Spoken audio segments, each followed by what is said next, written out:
welcome to Round Robin. I'm your host, Robin McCormick with the City of Hampton, and today we are going to talk about the history of Thomas Nelson Community College, but in a little bit of a different way, through a book that's been written. Dr. Richard Hodges is the author. Welcome. Thank you. Thank you. This is such a cool book because it tells the story through photos, and I think that takes people through the journey in a really visual way.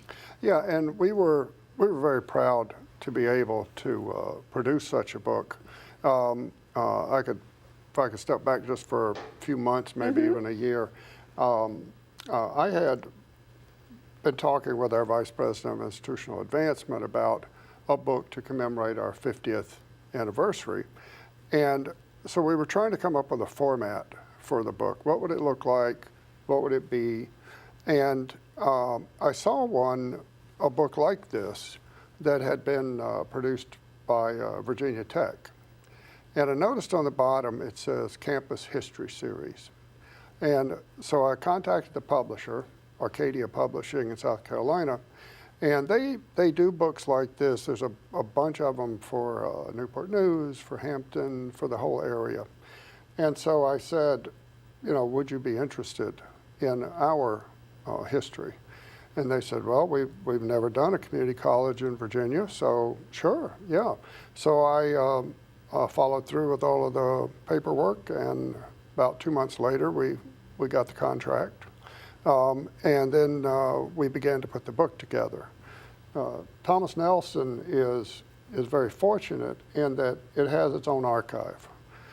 It's one of only 3 community colleges in the state that has an archive. There's us, Virginia Western, and Northern Virginia. And within our archive, we actually have about 20,000 photographs. And wow. Yeah, well, yeah.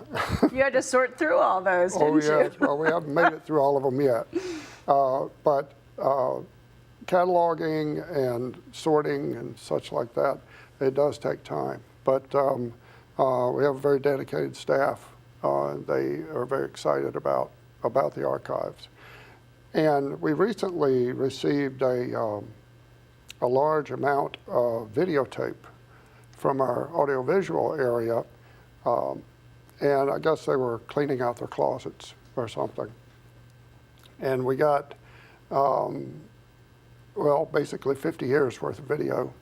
And so we will soon begin to go through that and just see what's there. In the book, there is a photograph, excuse me, of Governor Godwin he's doing a presentation at Thomas Nelson. I believe it's for the dedication of Wythe Hall. And it's being filmed, as you noticed, by, it says on the side of the camera, TNCC TV. Right. Much like Hampton City Channel TV, yeah. Yeah, just like it. But I had wondered, well, where are these tapes? And so now that we have this huge amount of tape, which is in various formats, I suspect it's in there somewhere.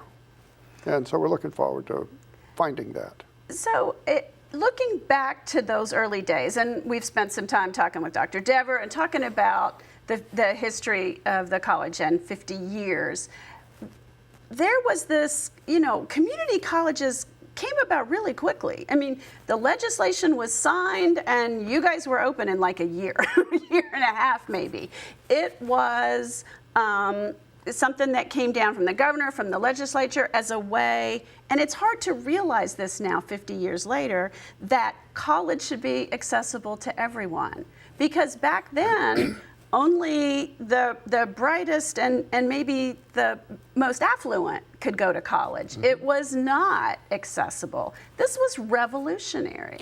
That's true.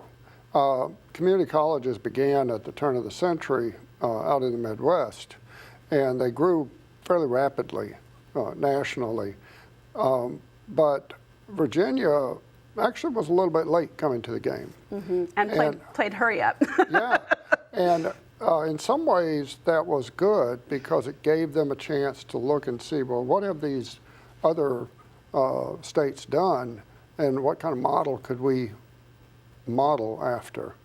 One big thing that happened in Virginia that actually, you just said a moment ago, it looked like it just kind of suddenly occurred.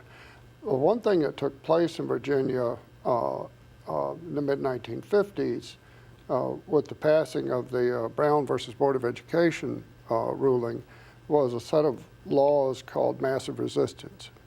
Yes. And massive resistance was pretty harsh, and it made it to where if a school or a school system tried to desegregate, the governor had the power to actually close that school or entire school system. And many counties and cities closed their Yes, school they did. systems. So Yeah, it including was a Norfolk. very, very ugly chapter in our history. It was. And the sort of unintended consequence of that was it did tremendous damage to the business and industry community.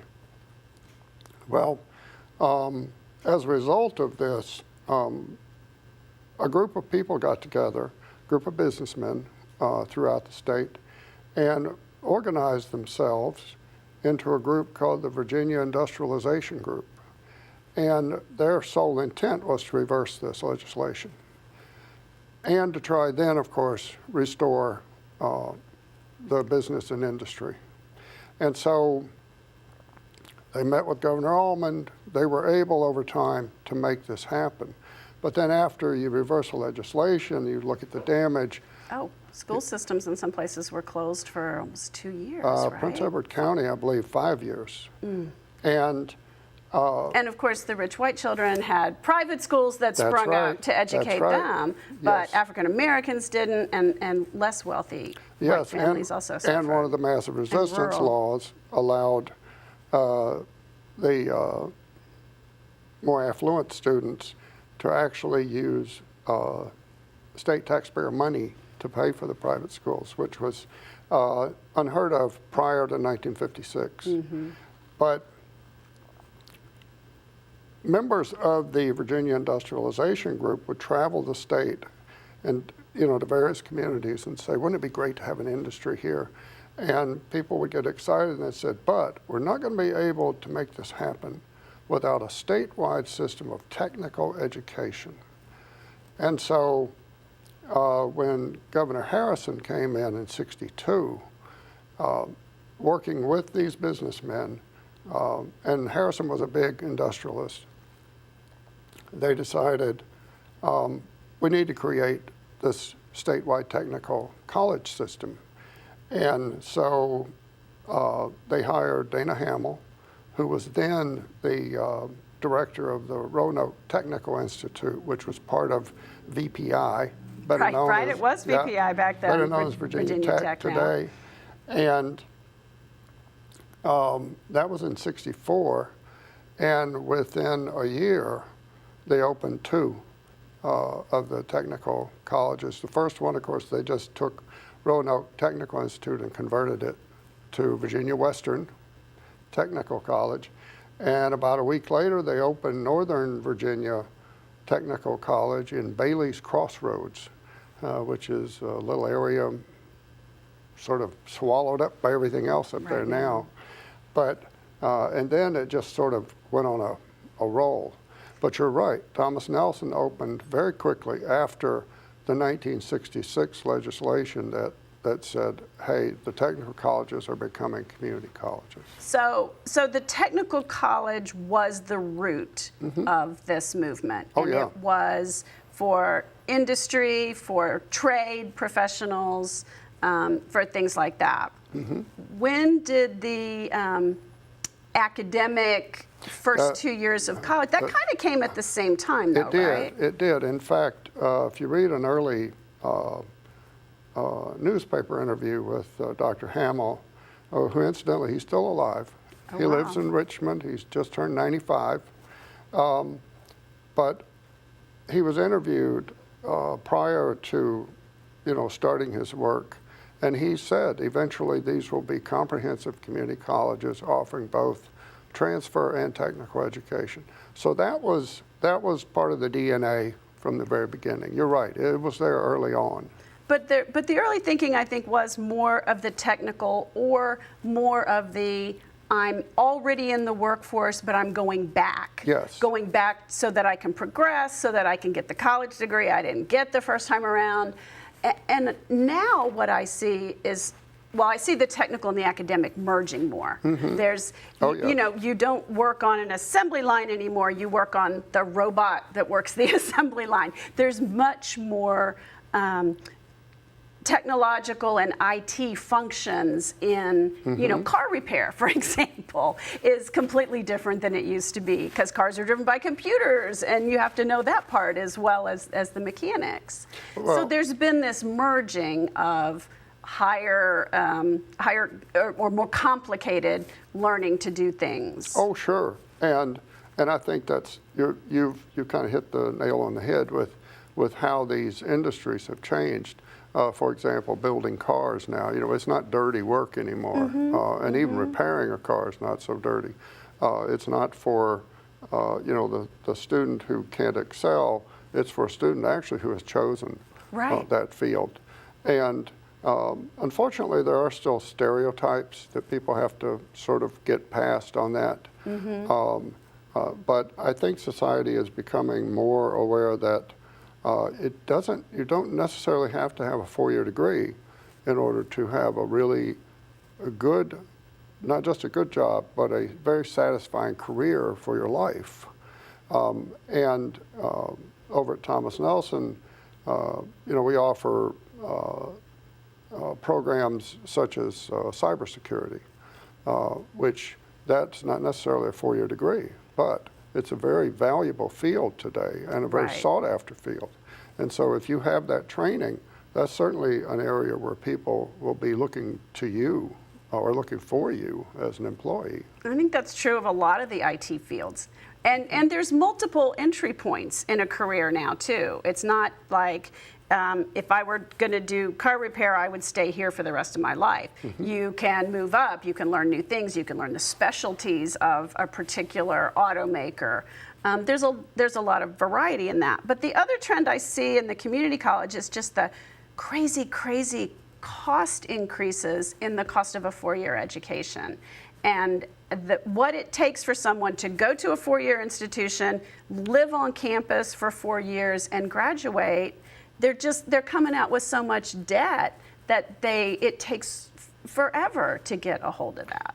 Yes, the amount of debt doesn't necessarily equal the amount of income they're going to make. Sure, you try to do that and then have a career like, you know, a city planner or a teacher, and you're going to take a long time, and you can't always, I mean, there's not enough that you can do to make up for that.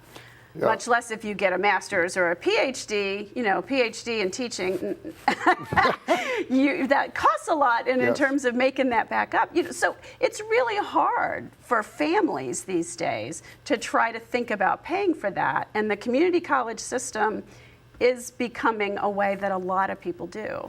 Oh yeah, and another plus for the community college is as much as students, you know, obviously, you see students on TV at football games, and they're just, you know, loving it, and they're loving that college experience. A lot of them want the college experience, but they also would like to stay near home, or at least in their community that they or surroundings that they're used to, and so the community college offers that. For myself, my first 2 years of college was at a junior college in Mississippi. Later, of course, they're converted to community colleges. But it's very, I think there's a lot of advantages to staying near home, excuse me, staying near home, and not just cost savings, but also for some students that shift of going from high school into college, they make that a lot easier if they can do it near their or within their familiar surroundings. And their resources and, things that they already know. Yes. But the other thing is that Thomas Nelson has become, of course, since that early years in the one building, it's a campus. I mean, it is a decent-sized campus, and there's a student body government, and there's some athletic teams, and it has much more of the college environment, I think, than it used to. Oh, yes, yes. And if you look at, in fact, in the book, there's a photograph of what would have been what was called the concept plan. So it was the original prototype plan of what these colleges could look like, and it was drawn up by a firm in Richmond. But what it was meant to do was each college was meant to take this plan and then adapt it locally.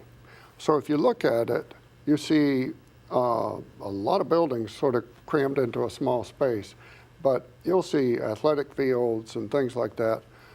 So some of the colleges, it was thought of, well, that may be what your local area really would like to see. But you're right, Thomas Nelson satisfies that campus feel with multiple buildings. It started out with 3, now we have 10, and we have 2 campuses instead of just 1.